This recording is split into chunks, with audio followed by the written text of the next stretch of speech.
नमस्कार, मैं हूं दिनेश कुमार। देश का एक हिस्सा 2 साल से जल रहा हो और देश का मुखिया उसकी कोई सुध न ले तो ये कितनी बड़ी विडंबना है उस देश की। भले ही प्रधानमंत्री नरेंद्र मोदी मणिपुर में 13 सितंबर को 8,500 करोड़ रुपए की योजनाओं व परियोजनाओं की सौगात देने गए हैं, लेकिन वहां की जनता ने उनका स्वागत फूल मालाओं की बजाय पोस्टर बैनर फाड़ कर किया। दैनिक भास्कर की एक रिपोर्ट के मुताबिक पीएम मोदी के मणिपुर दौरे के 2 दिन पहले हिंसा, पीएम मोदी के स्वागत के लिए जो तैयारी की जा रही थी, पोस्टर बैनर लगवाए जा रहे थे, उससे वहां की जनता खुश नहीं दिखी। पीएम की सुरक्षा के लिए जो बैरिकेडिंग लगाई जा रही थी, जनता ने उसे भी गिरा दिया और आग लगा दी। इतना ही नहीं, बीजेपी सदस्यों ने सामूहिक इस्तीफा दे दिया और 43 सदस्यों ने पार्टी भी छोड़ दी।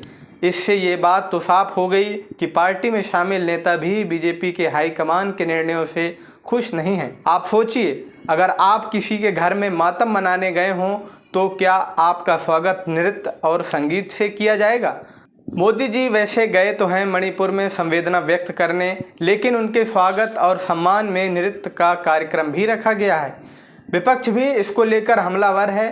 कांग्रेस के नेता पवन खेड़ा ने सोशल मीडिया मंच एक्स पर लिखा, मई 2023 में मणिपुर में हिंसा भड़कने के बाद से 258 लोग मारे गए हैं, 60,000 लोग विस्थापित हुए हैं, 4,786 घर जला दिए गए, 386 धार्मिक स्थलों, चर्च और मंदिर में तोड़फोड़ की गई, महिलाओं के कपड़े उतारे गए, उन्हें नंगा घुमाया गया और उनके साथ सामूहिक बलात्कार किया गया।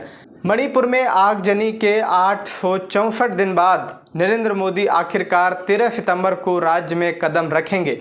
लोगों के साथ शोक मनाने या अपनी चुप्पी और घोर विफलता के लिए माफ़ी मांगने नहीं, बल्कि एक नृत्य कार्यक्रम की अध्यक्षता करने। ये कितनी शर्म की बात है। मई 2023 में मणिपुर में मैतेई और कुकी समुदायों के बीच जातीय हिंसा शुरू हुई थी। इस हिंसा में अब तक 260 से ज़्यादा लोगों की मौत हो चुकी है और हजारों लोग बेघर हो गए हैं। मणिपुर में 13 फरवरी से राष्ट्रपति शासन लागू है। अब आपको बता देते हैं मणिपुर हिंसा की वजह। मणिपुर की आबादी करीब 38 लाख है। यहाँ 3 प्रमुख समुदाय हैं, मैतेई, नगा और कुकी।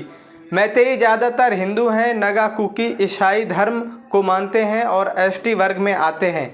इनकी आबादी करीब 50% है। राज्य के करीब 10% इलाके में फैली इम्फाल घाटी मैतेई समुदाय बहुल ही है। नगा कुकी की आबादी करीब 34% है। ये लोग राज्य के करीब 90% इलाके में रहते हैं। मैतेई समुदाय की मांग है कि उन्हें भी जनजाति का दर्जा दिया जाए। समुदाय ने इसके लिए मणिपुर हाई कोर्ट में याचिका लगाई। समुदाय की दलील थी कि 1949 में मणिपुर का भारत में विलय हुआ था, उससे पहले उन्हें जनजाति का ही दर्जा मिला हुआ था। इसके बाद हाई कोर्ट ने राज्य सरकार से सिफारिश की कि मैतेई को अनुसूचित जनजाति यानी एसटी में शामिल किया जाए। मैतेई जनजाति वाले मानते हैं कि सालों पहले उनके राजाओं ने म्यांमार से कुकी को युद्ध लड़ने के लिए बुलाया था। उसके बाद ये स्थायी निवासी हो गए। इन लोगों ने रोजगार के लिए जंगल काटे और अफीम की खेती करने लगे। इससे मणिपुर ड्रग्स तस्करी का हब बन गया। इन्होंने नगा लोगों से लड़ने के लिए आर्म्स ग्रुप बनाया।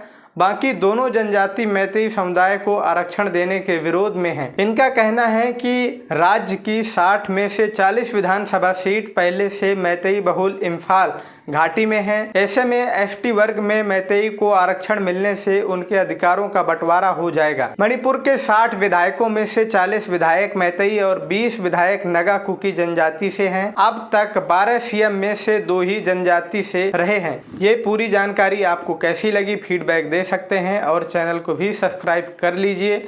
अगर फेसबुक पेज पर देख रहे हैं तो फॉलो कर लीजिए। नमस्कार, देखते रहिए एशिया नेशन।